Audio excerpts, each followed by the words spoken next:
Chers amis, je vous retrouve avec plaisir et nous allons aujourd'hui terminer notre enquête sur les 144 000 et la grande foule. Autrement dit, l'étude du chapitre 7 du livre d'Apocalypse. Alors, j'aimerais maintenant en arriver au point où je vais comparer ces deux groupes que nous avons étudiés en détail et essayer de voir ce qu'ils ont en commun et comment ils s'articulent. Alors nous allons le faire à travers un tableau. Et ce tableau, nous allons l'afficher de telle sorte que nous allons montrer quelles sont leurs caractéristiques communes. Le premier point qu'ils ont en commun, c'est qu'ils sont jugés. Qu'est-ce qui me permet de dire cela ? Les 144 000 sont scellés. À partir du moment où ils sont scellés, on ne revient plus sur leur sort. Et par conséquent, ils sont jugés. Pour ce qui concerne la grande foule, ils ont une robe blanche. Ils ont obtenu de leur vivant une robe blanche. Mais une robe blanche, nous avons vu que c'était une décision de justice. Par conséquent, une décision de justice a été prise à leur endroit. Ils sont jugés. Et ils sont trouvés dignes de marcher avec Jésus. Regardons une autre de leurs caractéristiques. Ils ont remporté la victoire sur tout péché. Pourrait-on sceller des personnes qui commettent encore des péchés? Certainement pas. Et d'ailleurs, le chapitre 14, au verset 5, nous dit que ces 144 000 sont irrépréhensibles. On ne peut pas leur faire de reproches. Quant à la grande foule, ils ont lavé leur robe et ils l'ont blanchie dans le sang de l'agneau. En d'autres termes, ils ont un caractère immaculé. Là encore, on ne peut pas leur faire de reproches. Si j'arrive à une troisième caractéristique, les deux groupes seront vivants au moment du retour de Christ. Les 144 000, parce que étant scellés, il est hors de question qu'on attente à leur vie. Ils sont comme Job. Ils ont des épreuves, ils souffrent, mais Dieu avait interdit qu'on touche à la vie de Job. Et de la même manière, il interdira qu'on touche à la vie des 144 000. Et pour ce qui concerne la grande foule, ils ont des palmes à la main. Ils attendent le retour de Christ. Ce sont eux qui le recevront, des palmes à la main. Par conséquent, ils ont les mêmes caractéristiques. Je pourrais ajouter qu'ils ont une relation très intime avec Dieu. En effet, il est dit des 144 000 au chapitre 14 qu'ils suivent l'agneau partout où il va. Et pour ce qui concerne la grande foule, eh bien, ils adorent Dieu devant son trône et ils le servent jour et nuit dans son temple. Alors, eh bien alors il nous faut arriver à la conclusion qui est évidente, c'est que c'est le même groupe. Ce sont les mêmes personnes. Mais alors, me direz-vous, pourquoi les présenter sous deux formes aussi différentes? Les 144 000, 12 000 de chaque tribu, donc exclusivement issus d'Israël, alors que l'autre foule est présentée comme originaire de toutes les tribus, de tous les peuples, de toutes les nations. Une foule que l'on ne peut pas compter, contrairement aux 144 000. C'est que peut-être un détail nous a échappé. Et ce détail, c'est que les informations que Jean reçoit au chapitre 7 au sujet des 144 000, il les entend. Il ne les voit pas. Il les entend. Et il entend qu'il y en a 12 000 de chaque tribu. Si on vous donnait une telle information, que feriez-vous? Eh bien, Jean se retourne il regarde, et que voit-il? Une grande foule. On l'informe qu'il y a 144 000 personnes, il regarde et il voit une grande foule. Il entend les 144 000, il voit une grande foule. C'est le même groupe. Et en réalité, il s'agit de deux descriptions différentes, l'une plus symbolique, l'autre plus directe, plus pratique. Mais il s'agit en réalité de nous donner des informations sur le même groupe. L'un est vu, l'autre entendu. Et on imagine que si c'était deux groupes différents, chacun des deux groupes serait vu et entendu. Mais non, c'est le même groupe. Alors, j'aimerais maintenant arriver à un autre point. C'est que j'aimerais comparer. Dans ce chapitre 7, le verset 12 a son équivalent en Apocalypse 5, 12. Et je vous invite à lire ces deux textes-là. D'abord, Apocalypse 5, 12. Il disait d'une voix forte, alors ce sont les anges, il disait d'une voix forte, l'agneau qui a été immolé est digne de recevoir la puissance, la richesse, la sagesse, la force, l'honneur, la gloire et la louange. L'ensemble des anges s'adresse à l'agneau et lui adresse ces 7 louanges en quelque sorte. Il lui attribue ces 7 éléments tout en disant qu'il en est digne. Si je vais au chapitre 7 et au verset 12, alors les anges aussi s'adressent ainsi à Dieu. Et ils disent ceci: la louange, la gloire, la sagesse, l'action de grâce, l'honneur, la puissance et la force soient à notre Dieu au siècle des siècles. Amen. Vous vous rendez compte que ces textes sont extrêmement ressemblants. 7 attributs au chapitre 5, 7 attributs au chapitre 7. Ça vient de la part des anges, mais l'un s'adresse à l'agneau, l'autre s'adresse à Dieu. Et puis il y a quelques autres différences. Et j'aimerais que nous examinions ensemble ces différences. Alors d'abord, sur les attributs qui sont donnés dans les deux cas. Dans les deux cas, on retrouve la puissance. Dans les deux cas, on retrouve la sagesse. On retrouve également la force, l'honneur, la gloire et la louange. Nous avons simplement dans ces deux listes deux éléments qui se font face, mais qui ne semblent pas avoir de lien entre eux. La richesse au chapitre 5 et l'action de grâce au chapitre 7. Je m'adresse aux parents. Quelle est votre richesse? Si je parle de vos enfants, vous me direz ce sont vos enfants. Mais qu'est-ce qui vous fait le plus plaisir chez vos enfants? C'est certainement quand vos enfants reconnaissent ce que vous avez fait pour eux, même si à un moment donné il a fallu sévir. Votre richesse, c'est la reconnaissance de vos enfants.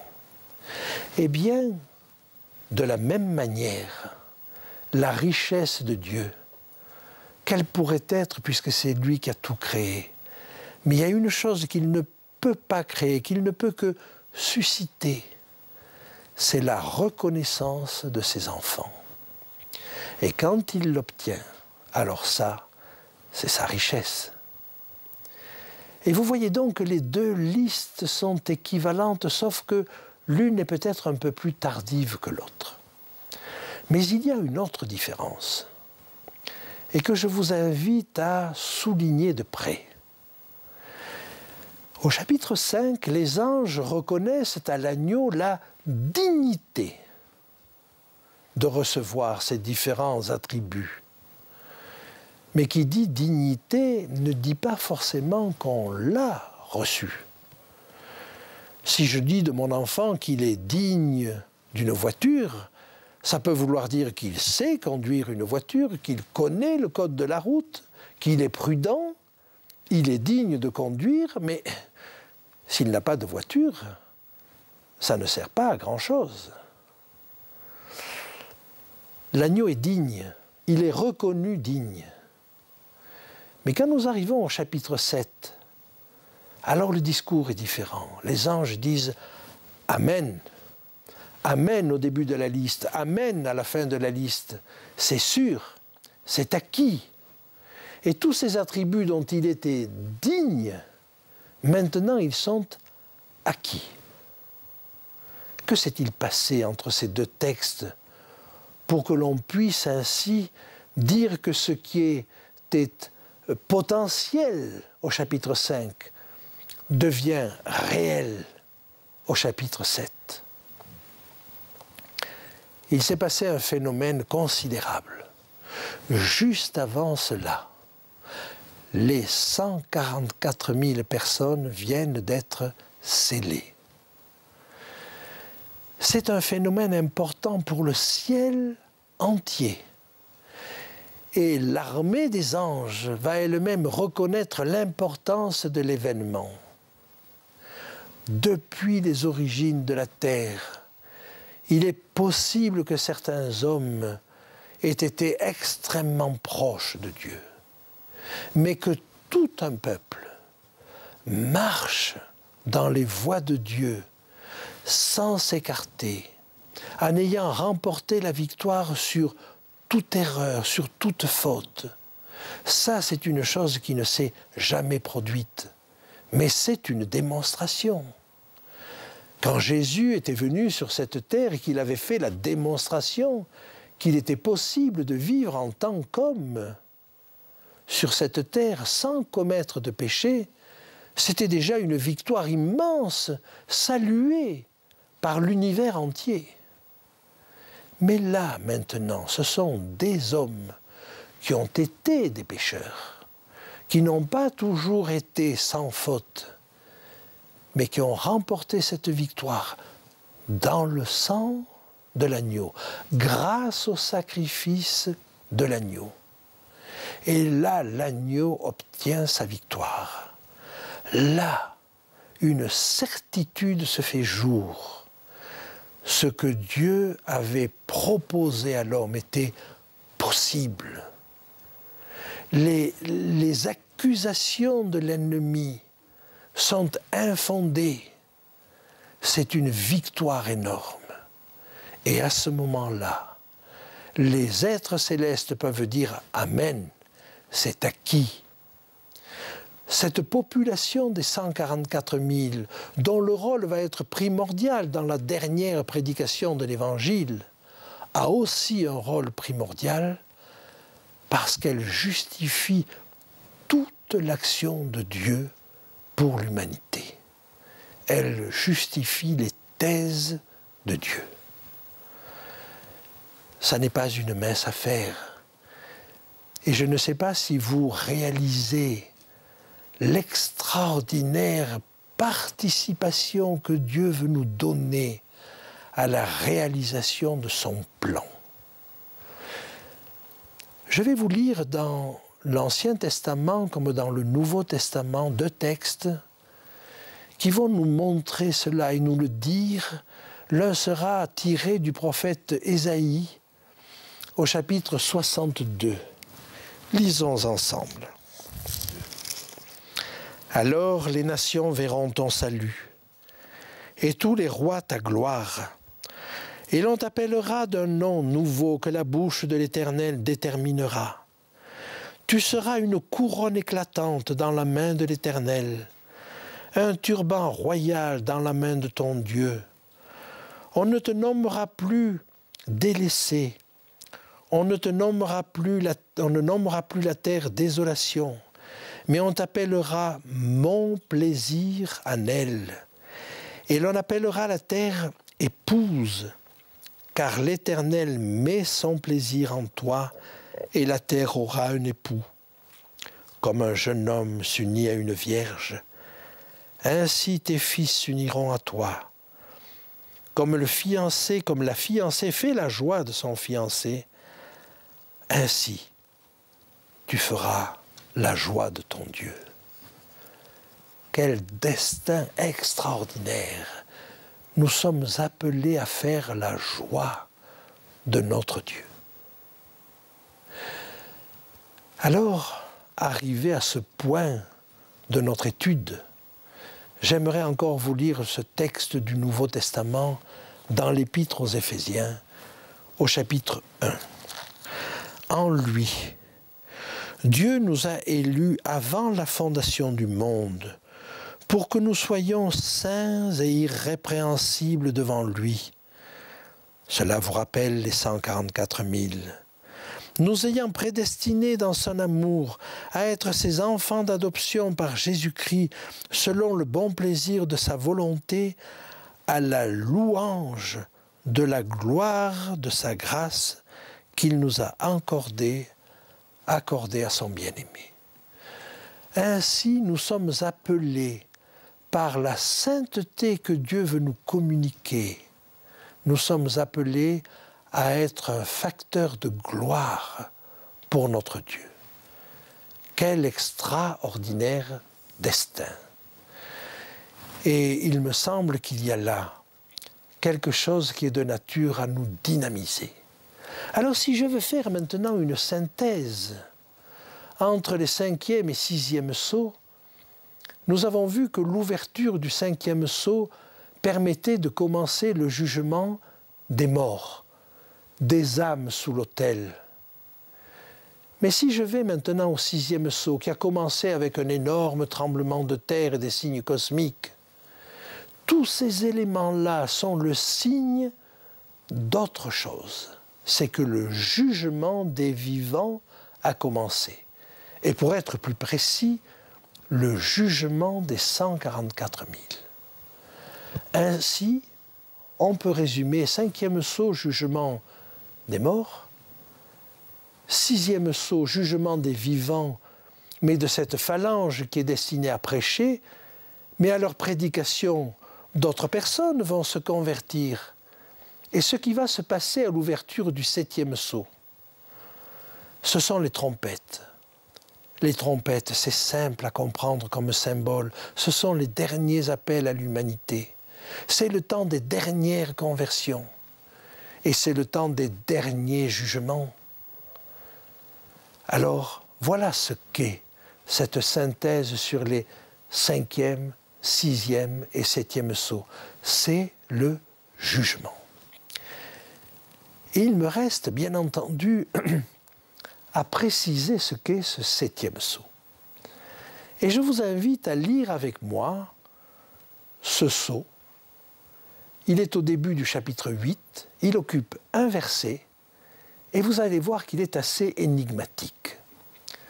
Lisons-le.